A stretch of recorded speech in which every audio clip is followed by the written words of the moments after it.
Dank times, Danker thoughts, sweet vibes and taking it sleazy. The dankness is taking over, nonsense is dancing through his mind. Oh, the dankness is taking over. Dank times, Danker thoughts with Angelo. Why, hello everybody, and welcome to Dank Times, Danker Thoughts with me, Angelo Grosso, episode 66, Pick Up Sticks, and I'm finally over the stomach bug. It lasted for a couple days, pretty gruesome, up until the Saturday or Sunday. Felt okay on Monday, so I went out for most of the day with my Ukrainian lady friend that I talked about in the previous podcast. I felt okay up until about 1 o'clock, where we went out to a Georgian bakery in downtown Seattle. I think it was called Scala or Skaka or something. And I had what's called a Georgian. Excellent, but it was very carb loaded, meaning it was a big thing of bread, and I don't eat that much bread anymore. And as I was eating that, my stomach started to get upset, and then about a half hour into it, I had to go run to their bathroom. And as I was emptying my bowels of the evil that was inside them, I thought, well, fuck, maybe I'm gluten-free. I hope not, because I love me that gluten. But I don't eat it that much anymore, and I have lost, in my opinion, a fair amount of weight since I have made those cuts out of my diet. And of course I went back after I finished cleaning myself up, and she wanted me to finish eating it, and I said, I'm dying over here, but she said, don't be wasteful. So I continued to eat it. We walked back up to her hotel. I started to break out in sweats. I felt like I was going to faint. So we went back to her hotel room, and I had to just sit in the bathroom for about 20-30 minutes with some cold air and emptying my bowels some more. Great way to wrap up the last date with this person that you're going to have for quite some time. But before I get into that, I am feeling pretty good today. I went back to work, and even though my employer has pushed back the start date to January 2022. I don't remember the exact date. Oh, God. Just working more from home for another couple months. It's really starting to drag on me. Before we dive into what's happening with your boy, I want to get some news out of the way. It's been a tumultuous week in the news. Of course, everyone's talking about Afghanistan and the withdrawal and how the Taliban said, hey, we'll help you pack, you know. To anyone who's not paying attention to the last, well, really not the last 20 years, because that's how long we've been there. 20 years. I'm 34 years old, 35 next week. 20 of my 34 years we have spent in Afghanistan and accomplished nothing. Except giving warlords money, paying off dictators, giant military contracts, so that the rich keep getting richer and that military-industrial complex just keeps controlling us. And by the way, even though we're pulling out of Afghanistan, which the last I read, including interest, we've spent over $6 trillion in 20 years there. Excuse me while I sip my coffee so I don't throw up on myself. Damn good coffee. Hope this doesn't keep me up tonight. I made a light cup. I'm drinking coffee later than I normally do, but I've been trying to finagle what's been going on with my insides lately. But anyway, I'll keep it short and sweet with Afghanistan, because I have talked so much about it in the last few days to friends and family and anyone who's willing to listen. I applaud Joe Biden and his decision. I think this very well may be his best act as president. It should have happened 10 years ago. It should have happened under Obama, to be quite honest, and really we never should have gone there because, as I hope all of you now know, Afghanistan had very little to do with 9/11. Yes, Al-Qaeda and the Taliban had everything to do with it, but it wasn't like they were all from Afghanistan. A lot of the terrorists from that day were from our best butt buddy in the Middle East, Saudi Arabia. So anyway, we never should have gone there. Another coincidence. What also has been happening in this country the last, I would say 15 years? Maybe something called an opioid epidemic. And where do you think 90-something% of the opioids come into this country from? Oh, if you guessed Afghanistan, applaud. One of my favorite musicians, Sturgill Simpson, wrote a song about it. Poppy seeds and heroin out in Afghanistan. So Iraq, one could argue, was for oil. Afghanistan, we can now argue it was for the opium and the opiates and all that medicinal pharmaceutical nonsense. We left billions and billions and billions of dollars worth of military equipment that are now in the hands of the Taliban. And while everybody points fingers at Biden and Trump over who fucked up worst, and Trump does deserve, some heat, but it was Trump that ultimately said we're getting the fuck out. So I applaud Trump on that. Do I applaud how he negotiated with the Taliban? I'm not an expert on American, Middle East, let alone American Taliban relations. But I do know in 2016, when this evacuation started to get talked about when Trump became president, and he actually was negotiating with the Taliban. And let's not forget, Trump did invite the leaders of the Taliban to Camp David, which pissed off a lot of people. But no one likes to remember that if you're a Trump supporter. He actually signed a deal releasing a bunch. I don't know the exact number. I know it's in the thousands. Actually, I can look that up. The February 2020 peace deal signed by the Trump administration with the Taliban pushed the Afghan government to release up to 5,000 Taliban prisoners. Some of them played key roles in the Taliban's swift takeover of the country. So Trump did release those prisoners as a condition of their withdrawal. And you can pull your hair out and say, oh, fucking Trump, we knew he was against America. No. This is what you have to do sometimes.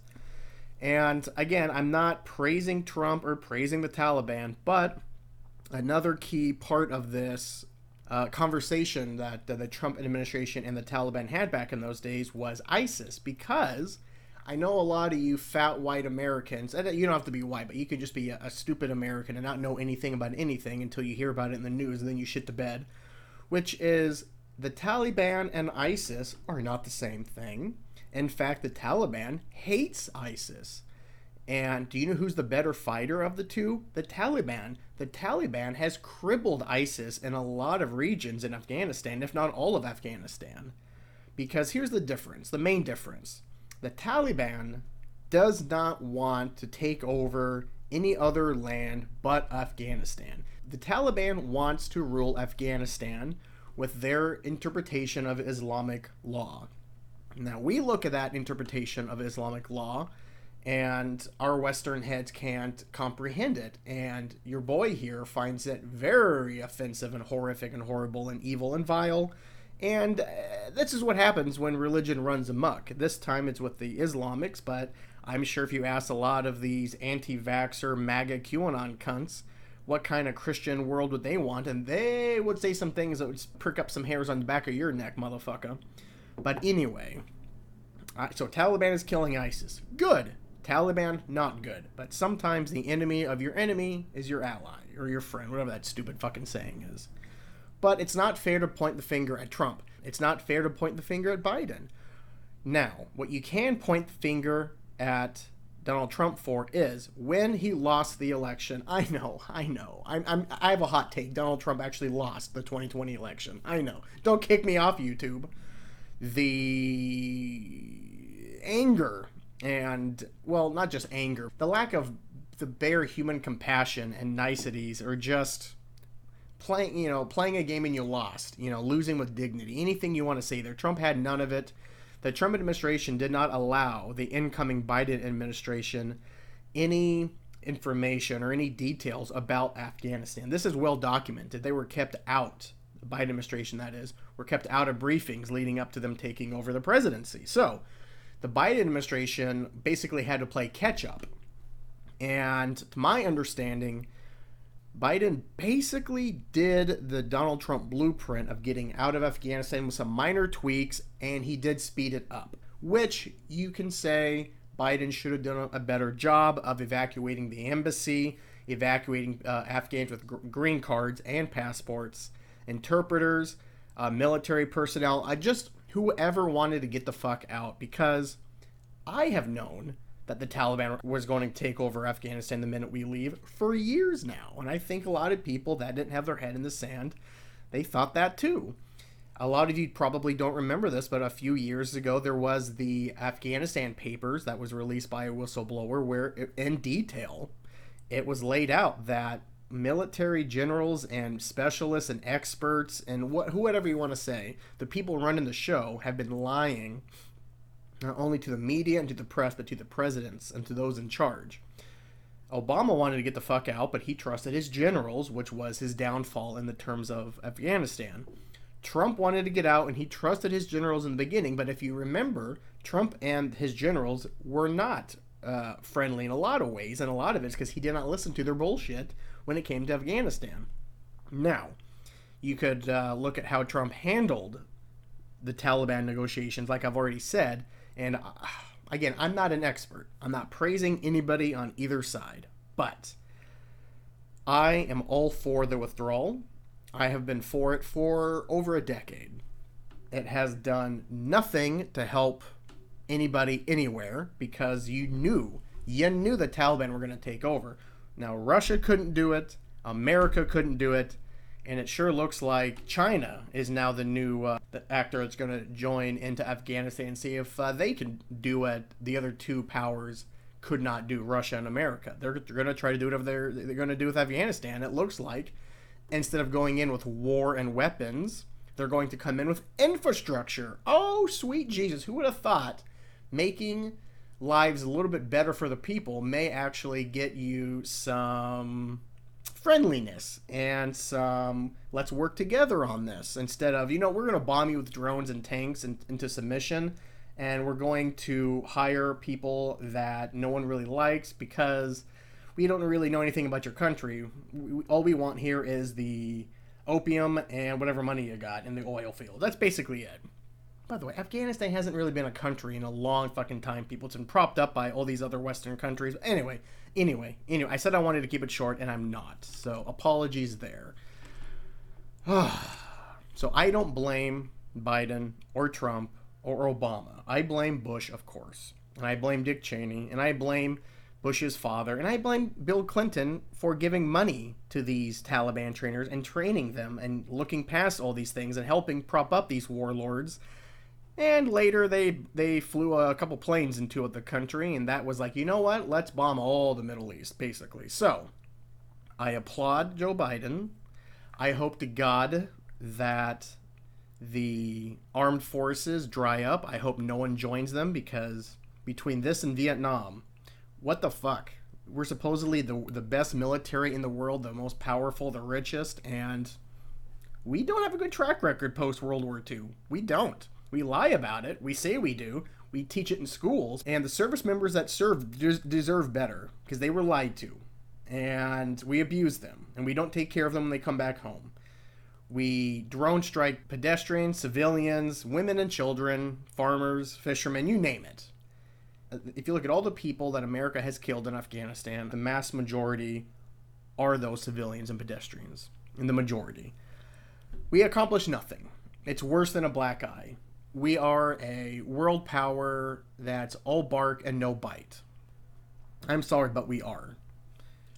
So, fuck you, military, is basically what I'm telling you. If you serve, I respect you for your belief that you're doing something right. You think that this is patriotism. You think this is how you show thanks for the freedoms that we have. But you're also joining up when you're 19 and 20 and fucking stupid. So, I don't blame anyone for not joining the military at this point. I really don't. And I don't want to hear sob stories on CNN or Fox News about how the numbers of new signups in the military are dropping. Fucking millennials, Gen Z doesn't respect America. Go fuck your mother. We have been living under the shadow for decades, and in a matter of, honestly, 2 or 3 days, it crumbled. So, Afghanistan, I'm glad we're out. I feel awful for women. I feel awful for any LGBTQ whatever people over there. I feel bad if you were an ex, interpreter in America and you couldn't get out because we botched the handling of the withdrawal and you get shot up against a wall. That's horrific. That's horrible. Last I checked, though, we are keeping some troops there as we evacuate. The Taliban has said, we'll let everybody evacuate. I don't know if they're going to let civilians leave. They're going to let Americans leave, of course. But if you're a 17-year-old Afghanistan girl who has been in school the last few years, are you allowed to leave if you want? I don't know. But I wonder how long the media is going to be covering this, because it'll shift to something else. I mean, it'll shift back to the COVID boogeyman. So it's sad. But moving on to other things, Andrew Cuomo, that Guido, finally resigned, and he had the most offensive, hilariously offensive, I should say, exit speech I've ever seen. Prior to that, he said that all of these accusations are false because it's a miscommunication of age and culture. He kept bringing up how he's an old Italian. Old Italians are just handsy, affectionate people, and he was showing a montage of him hugging and kissing all ages, all races, all sexes, and he said, hey, it's just Italian, I know what I like to do. I come up to you and I hug you. I touch your forehead and I say, oh, bellissimo, and I kiss your forehead a couple times. There's nothing wrong with that. You have to understand where I come from. This is what we do. When I come inside my house, I grab my mother's tits and I go, oh, wagga, wagga, wagga, and I finger her, No, it's disgusting, because I have grown up with an Italian household. I have went to countless Italian gatherings with family that I barely know. The Seattle Italian Festival, I used to go year after year after year. I know these people. I know this scum. And let me tell you something. We are not the perverts that Andrew Cuomo makes us out to be. Are we more perverts than, say, other races? Sure, I'll give you that. But to think a 60-year-old Italian man walks up to a secretary who's much younger than him and attractive, and he walks up behind her, touches her shoulder, kisses her neck, and say, hey, it's nice that you're here. Your titties are so nice. I'm so sorry. I can't touch your titties because of that HR training, but surely I can touch your shoulder and I can caress your neck. Now, you're gonna hear some unzipping of my pants, but don't worry. I had a big lunch. I need to stretch. I'm letting my, how do you say, not stomach, but cock out to rest. Big meal. Then he takes his cock out and puts it on the secretary's shoulder. Don't worry. Why is everyone looking at me? I am Italian. This is what we do. I take my cock out after a big gabagoo lunch, and I put it on an attractive woman's shoulder. What is the problem? You are all racist. So, from now on, people, when I come into your home and I grab your tits, grab your cock, or start fingering you, and you get upset at me and think of calling the police, just know you are in the wrong. How dare you? I'm Italian. This is how we greet people, okay? I will stick my hand up your vagina and I will squeeze you like I'm checking the tomatoes in my father's garden. Oh, these are tomatoes. Will make a beautiful pasta sauce. No. And his Guido Watt brother in CNN should also get fired for helping his brother through the whole process and then not saying dick about it. So, cheers, Cuomo brothers. You are now joined the pantheons of the Giulianis and some of the other Italians that I can't think of that make the Italian name look awful. Yes, we're all a bunch of perverted grease balls. The perversion scale, I will agree, we're a little bit higher than some other nationalities, but we don't put our fingers up your skirt like we are twirling Mama's homemade spaghetti. We don't do that. Well, we don't. Many of us don't, I should say. And lastly, Obama. The fuck's wrong with you having a birthday party and having cameras there? You dumb bastard. You know exactly what was going to happen. I'm not going to fault Barack Obama for having a birthday party for his 50th or 60th. I don't know if I can know what it was. I don't blame him for having a birthday party. He's rich, ex-president. He's a powerful man, powerful family. Sure, have a party. But don't let the people take pictures. Surely, the ex-president has some kind of system in place with the Secret Service to maybe turn off people's data and Wi-Fi once they enter a property. They walk through this invisible barrier and suddenly your cell phone is automatically on airplane mode and nothing works. Surely that's a thing that happens. Surely you could tell people, everyone, let's keep the distance as best we can. Face masks are optional, but don't take pictures because you know what's going to happen. And you didn't take those precautions, did you, Obama? And now you have all these dumb fucking idiots who refuse to get vaccinated, even though this Delta variant is wiping out. Well, the deaths are down. But I haven't checked these numbers lately. I don't know. But side note, the deaths are down, but the deaths tend to be people who wouldn't get vaccinated either way. So are we really missing out? Or is this just Darwin doing his business? You know what I'm saying? You know that during the next presidential election or the midterms, the Republicans and those QAnon idiots are going to be showing all those photos saying, well, why should we mask up if Obama doesn't have to mask up? They're going to play Joe Biden's press conference from a few months ago talking about how, no, the Taliban's not going to just walk right in. My military intelligence assures me this. And then he was even a little bit cagey. I says, no, you guys are talking about like they're just going to walk right in a day or two. Well, Joe, that's what happened. He didn't know. He since clarified, hey, I trusted the intelligence. Well, you trusted intelligence when you voted for the Iraq War too, you dope. I know we love our military here, but the military lies just like everybody else. They're not special. They just lie in a different way. So, I applaud Joe Biden for getting out of Afghanistan. My heart breaks for any LGBTQ or women or anybody who just doesn't support the Taliban there. Get the fuck out if you can. Andrew Cuomo and your brother Chris on CNN. Hey, you guys are making us look bad. And Obama, come on, man. But anyway, let's go move on from politics before I jump in a wood chipper here. Well, I might as well talk about it now. I alluded to it earlier, but I did see my Ukrainian lady friend again. Since I couldn't go to Idaho, but I was still on vacation, I felt pretty shitty about the whole situation.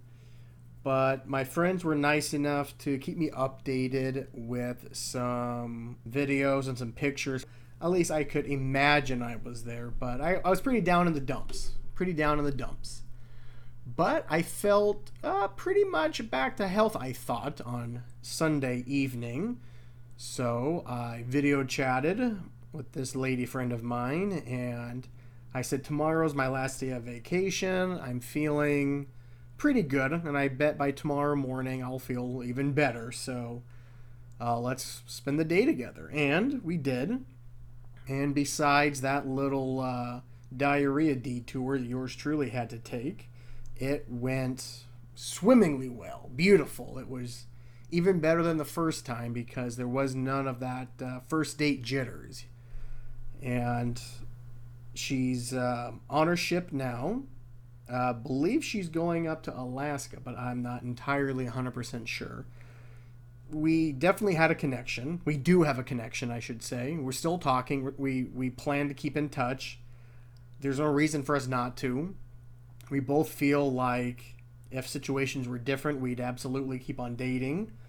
So we will still talk and video chat as best we can, and who knows? Who knows what the future holds? I'd like to think there's something here. I definitely have something more than just a physical attractiveness to her. I generally like her as a person. And if I could be around her longer, I would love nothing more than to get to know her a little bit more. So it is sad to see her go.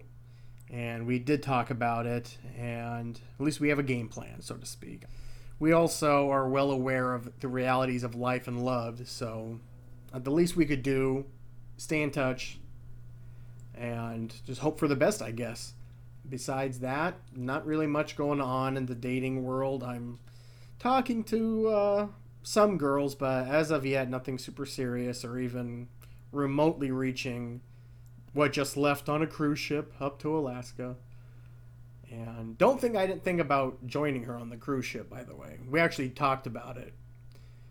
But it just wouldn't work out. And it just wouldn't work out. And especially with the Delta variant sweeping through the country and the world, the cruise lines have very strict laws about employees working on the ships. And so that will make it super troublesome. I don't know all the ins and outs, but basically, even if she was docked here again, let's say after a 2-week, 3-week cruise, she could not leave the ship because they have to quarantine because that's where they've been. So I couldn't even see her if she was docked here anyway.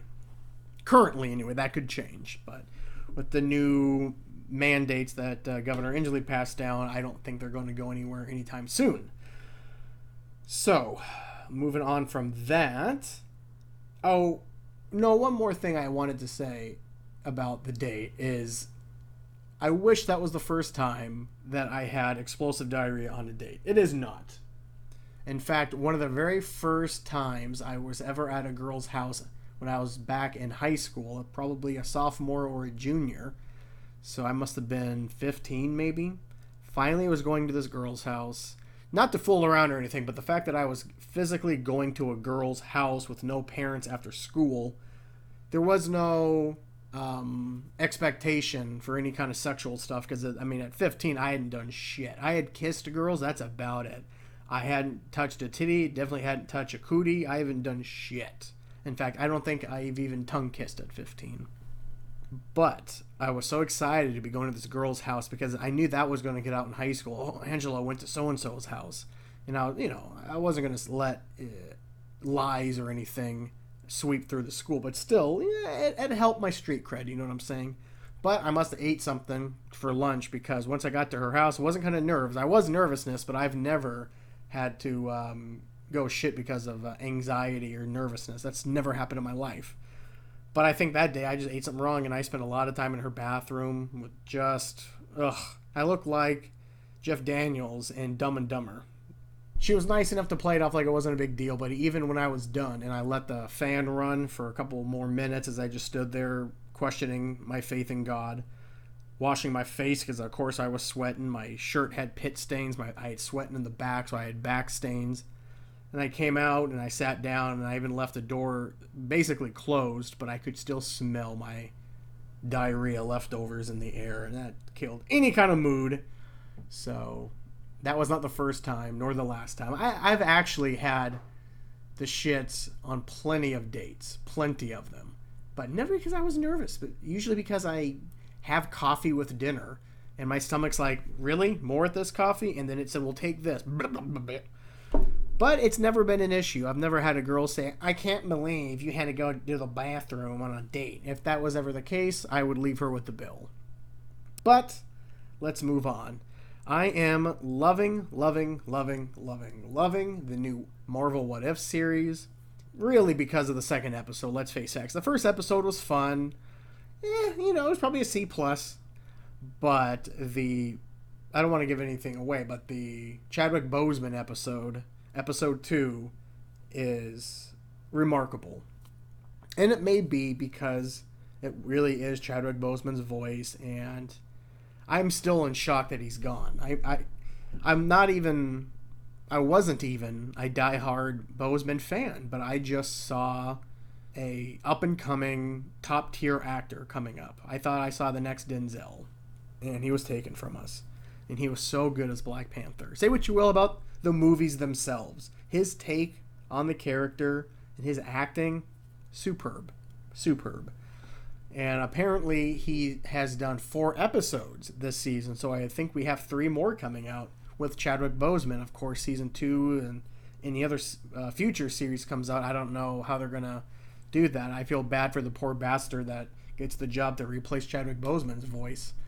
So the second episode, I highly, highly, highly recommend. I love the show. I love the show. I love this kind of shit. The what ifs. I still like Loki better overall because this is still just an animated series, but so far it's quite good. I still haven't finished that Korean series, Move to Heaven, because it's so goddamn depressing. So depressing. I watched literally 10 minutes of an episode last night before I went to sleep, and I was bawling. I was just bawling. So I can't watch this before I go to sleep. I'll have fucking nightmares or the most depressing dreams ever. So I turned it off and I switched it over to a nature documentary about, where was this one? It was in Africa somewhere. Oh, was it Ghana? Was it Wild Ghana? No.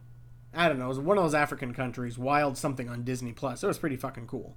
I wish I could remember what country it was though. But anyway, last thing I'll talk about when it comes to like shows and shit. 2 shows that I have not started, but I'm extremely excited to start, is the Miss Pat show, and that's on BET Plus, and Reservation Dogs on Hulu. Now, the Miss Pat show is a show starring, you guessed it, Miss Pat, and probably most of you do not know who Miss Pat is. She is, in my opinion, one of the best comedians in the last handful of years or decade. I don't know how long she's been around, but since I've been turned on to her, it's been probably 5 years. I love her. She's on Mount Rushmore to me. And I will do her no justice by describing her. I recommend you just go on YouTube and start watching some stand-ups. There's plenty of short clips, short stand-up bits, so you don't have to watch a full hour-long special. But if you catch her on the This Isn't Happening videos on YouTube, I think that's on Comedy Central, I would watch those. She's been on all the major podcasts, especially now, pumping out this show. And what I like about the show, now I haven't watched it, but I've seen the trailer and I've seen plenty of her podcasts and interviews, her talking about the show, that I can make a fair assumption here, is that this is going to be a realistic show about middle class. It's basically, it's attempting to be, for the lack of a better word, the new Roseanne, but instead of a struggling middle class white family, this is a struggling middle class black family. It is on BET Plus, not the BET app. And there's going to be a lot of cursing. There's going to be a lot of subject matter that may make some people uncomfortable. But that is Miss Pat. She talks openly about her life. And there is some tragedies, to say the least, that happened to her that she does address it in there. And you're going to hear big words in there that you may not like. But I think it's important that everyone at least... if you have it, watch it. If you have the BET Plus app, watch it. I downloaded it. It is a couple bucks a month, but I think you get it free if you pay for cable. I don't know. I don't pay for cable because I don't like Comcast or any of those other cable bloodsuckers. So I will binge watch as much as I can and then cancel the subscription to BET Plus no matter what. But you know what? I give it back. Let me at least look around at the app. I should not assume I won't like anything else on that app. They're pushing Tyler Perry quite heavily, and I don't like Tyler Perry. I like what he's done. He's uplifted a lot of people, and especially the people of color, filmmakers, producers, that they would not have had an outlet. So I don't like his movies, but maybe as a person he's good. I don't know. Maybe I'm giving him a bad rap, but I'm not a huge fan of Tyler Perry's movies and TV shows. And they're all over that shit. And maybe there's something good on there. I don't know, besides the Miss Pat show. But just check out Miss Pat regardless. The other show, it's on Hulu, Reservation Dogs. I'm giving this TV show a shot because I saw the trailer, and it looks like the humor is right up my alley. And it is done by Taika Waititi. Or at least he's not directing it, he's producing it. And the director I saw on was he on the Tiger Belly podcast with Bobby Lee? Yes, because Bobby Lee's on the show. And I like the guy, and he's talking about the TV show, and it kind of got me excited. So I watched the trailer, and I liked it. But let me pull it up here so I'm not a complete idiot. Yes, Reservation Dogs, Hulu, 2021. Here it is. Comedy series about 4 Native American teenagers growing up on a reservation in eastern Oklahoma. And I haven't seen a episode of the Miss Pat show or Reservation Dogs, but I'm going to start them tonight. I'm excited for both. If I'm going to be honest, I'm more excited about Miss Pat because I love anything I can do to promote her comedy and just her story and whatever. And I like Taika Waititi, and I like that kind of humor that Reservation Dogs is showcasing in the trailer, at least. I just like the idea, you know. I'm sick of watching TV shows about gorgeous, and I'm talking gorgeous, Abercrombie and Fitch models playing high school teenagers. Being a teenager is so hard, and they're built like steroid freaks of nature. You know, the best high school dramedies were ones where they cast actors or actual teenagers that look teenage. I mean, Freaks and Geeks, My So-Called Life. The reason those shows worked so well is they were actually teenagers. But anyway, I digress. But I think that's about it, all I had planned. I think that we can... Shit, can we sneak in some of Angelo's journal? It's time for Angelo's journal. What's it gonna be? Who the fuck knows? He doesn't, because he doesn't look at it after he writes it. I gotta work on that jingle. Long story short, this is Angelo's journal. I have a digital diary on my phone. Every now and then I come up with a good idea or I see something funny. I write it in the diary and then I talk about it on the podcast. And this is usually the first time I'm seeing it since writing it. So let's see, what do we got here? What is the first one? Deception in nature proves there's no God. Shit's wild. What? Deception in nature proves there's no God. Shit's wild. The fuck, Angelo? Deception in the wild is pretty wild. You see it all over the place. You see dogs in major cities. Feral dogs will pretend to be injured to get people over to them, or they will then jump up and ask for food or whatnot. I've seen videos of it. I've seen dogs pretend they got hit by a car so they get attention, and hopefully they get treats out of it. There's animals that get trained by people for the most part. Not indirectly like they're getting trained by like a circus act or anything, but like we've seen those monkeys that live in those Indian shrines where they're sort of used to living with people, that they've become part of the city. And they are more intelligent in certain ways than the monkeys like them that don't live around people. But there is deception there. You can see lying. You can see pretend injuries. You can see animals that are going to quote unquote help another animal only to fuck them over in the end. It is pretty crazy. I don't know how that proves there's no God. Because, I mean, I guess my point then was saying what kind of God would allow deception in something as basic as like insects, because there is deception with insects, you know, especially ants and termites. You know, I think I'm talking out of my ass here. Let me actually prove it to y'all.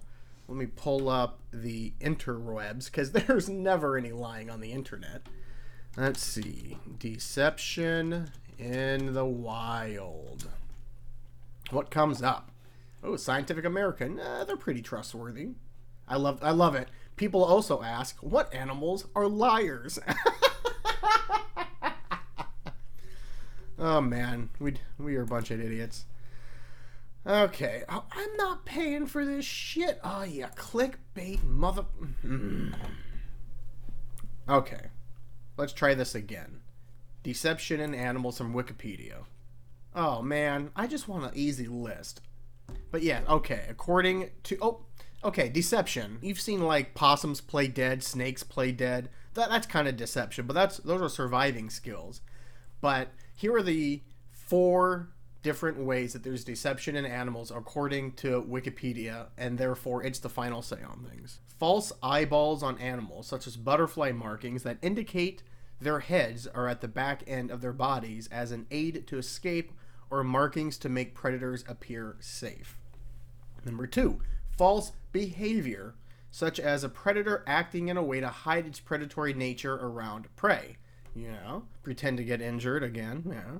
Feigned injury. Number 3. I was too early. Feigned injury to get or divert attention. For example, a parent mockingbird feigning an injury to attract a predator away from its defenseless offspring. Aww. And number 4, verbal deception, such as a chimp misleading other chimps to hide a food source, or a human lying in order to deceive another. That's the big one. That's the deception I'm kind of talking about. The other three, the camouflage, the false behavior, and the feigned injury, that's to survive. But the verbal deception, that's a learned trait, I would argue. I don't think it's part of evolution to lie. You can argue that there's part of evolution to deceive or to do what you can to survive. But lying, that kind of deception, I think is a trait saved for the top tier animals in this world. But they call out a chimp. I have seen squirrels hide false nuts so that the squirrels that are scouting that squirrel were followed it to the wrong site, whereas the squirrel hides it in another place. But it's not that smart because other squirrels are watching that, and it's shit still gets stolen. But anyway, that's a weird entry. I do find it interesting. I don't know why I brought up God, but you could maybe make a stoned argument that there is no God, because why would he let animals learn something that's a sin? Because that's not part of original sin. You have to learn such things. All right, next one. How are we doing on time here? That was only a couple minutes. Imagine living to like 90. You move to Florida, then fall by a piece of water, and you get eaten alive by an alligator. That's how you go out. Yeah, I wrote this because there was a story about this old-ass woman in Florida. Alligators are everywhere in Florida. Boa constrictors, too. They're eating each other. And they're both eating people. And they're both absolutely eating cats and dogs. And possums and raccoons and all the other indigenous animal species out there. Fucking Florida. But there's this woman who fell down near a patch of water, and this fucking alligator just came out of the water, grabbed this old woman's foot. I mean, the woman is old as fuck. She ain't quick. And just dragged her into the water where, do I have to spell it out for you? You die being twisted around in the water as pieces of you get ripped off. I don't know how you could survive that. Maybe you want to turn with the crocodile or the alligator. That death roll, ugh, what an awful way to die. So if you can, maybe try to roll with the alligator or crocodile. Try to keep its speed. And you know what? How about you grab a chunk of the alligator and you spin with it to the opposite direction and you rip each other apart. So that way you'll at least take the animal with you when you die. But imagine 90 years of life. 90 years of memories, love, compassion, jealousy, hatred, life and death. And you think it's 2021. The odds of me dying by an alligator have got to be 1 in a quadrillion. Whoops, there goes my hip. Oh my god, I'm falling towards the water, but whatever, I'll be okay. Whew, that was quite a tumble, but I am 90, so it's going to take me 20 minutes to get up here, but something's splashing in the water behind me. Is that a kid? Oh my god! Can you imagine? Jesus Christ. Now that may prove there's no God. Or it may prove that God has an ultimate sense of humor. But, God, yeah, the death roll has got to be one of the worst ways to die. It's got to be one of the worst ways to die. If you really think about it, the worst animal to be killed by, I still say would be a bear. Because you are alive when it eats you. It just starts taking chunks out of you. I would just lean in to the bear's mouth. Like, I would point to my head and say, just start here. Just crush my skull right away so I die as quickly as possible. Big cats would be the best way to die. A tiger or a lion or something, because they tend to go for the jugular and they just squeeze your windpipe, and then that's a quick death. Hyenas, wolves, coyotes, anything like that would be a pretty awful way to die, because they start with your entrails. So they're going to take a bite out of your asshole and your crotch or your pussy first, and they're going to eat you from the inside out. That's how they go in. Ugh, again, that may prove there's no God. Christ. If you're in the water, odds are you're going to drown. But if a shark would be horrifying. I think that to me is more scary than a bear or a wolf or a tiger or something. Just because the ocean is like another planet. Like, we shouldn't. Why are we even in the water? Why are we even in the water? If we were meant to be in the water, we'd have gills and fins and shit. That's shark and whale territory. You know what? You guys can have it. Why are we in there? But if I was in the water, and a bull shark or a tiger shark, because statistically those are the sharks that'll kill you, not the great whites. Great whites do kill people, but not as much as the other ones. So let's say a bull shark or a tiger shark just come up, grab my leg, rip it off, and I'm just bleeding out. But you would think you would die pretty quickly. But, goddamn, those 45 seconds to 2 minutes of you bleeding out, and then the shark comes back, or others, because, you know, they say the mass majority of the time, the shark doesn't actually like the taste of man. So they usually spit the leg or the arm off, and they say, ugh, I don't like that shit. But you're still bleeding out, and that attracts other animals. Oh, God, just thinking about it. I don't know what I would do. I would try to kill myself, I think. I don't know how I could. I think in most of these scenarios, if I have an out, I would kill myself first, and that way the animal can do whatever they want to me. But just being killed by any animal at any point in your life has got to be one of the worst ways to go, if not the worst way. I would say that's not as bad as being burned alive or boiled alive. Because some of those medieval ways that we would kill each other, whew, any doubt that there was a God, any doubt at all, it was squashed right then and there in the Middle Ages. But anyway, we can wrap this up.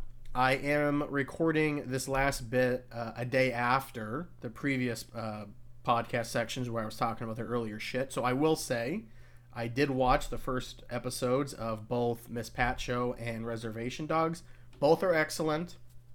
Both make me very excited to continue the series, so I at least highly recommend the first episodes of the Miss Pat Show and Reservation Dogs. But with that, I think we are truly finished. I hope everyone takes it easy and takes it sleazy. Treat others as you want to be treated. Don't do anything I wouldn't do and all that other shit. My birthday's on Sunday, the 22nd. Don't really care. It's my 35th. Don't really care. If you want to shoot me a message on social media or something, who gives a fuck? I don't know. Whatever. Do what you want to do. I don't really care that it's my birthday, but apparently it's a big deal to other people. So, coolio, and I'll catch you guys on the next podcast. Happy birthday to you. Shut up. Happy birthday to you. Shut up. Happy birthday to Sebastian. Shut up. Happy birthday to you. Hit you with a dodgeball. The kid said I'll hit you with a dodgeball. That kid's my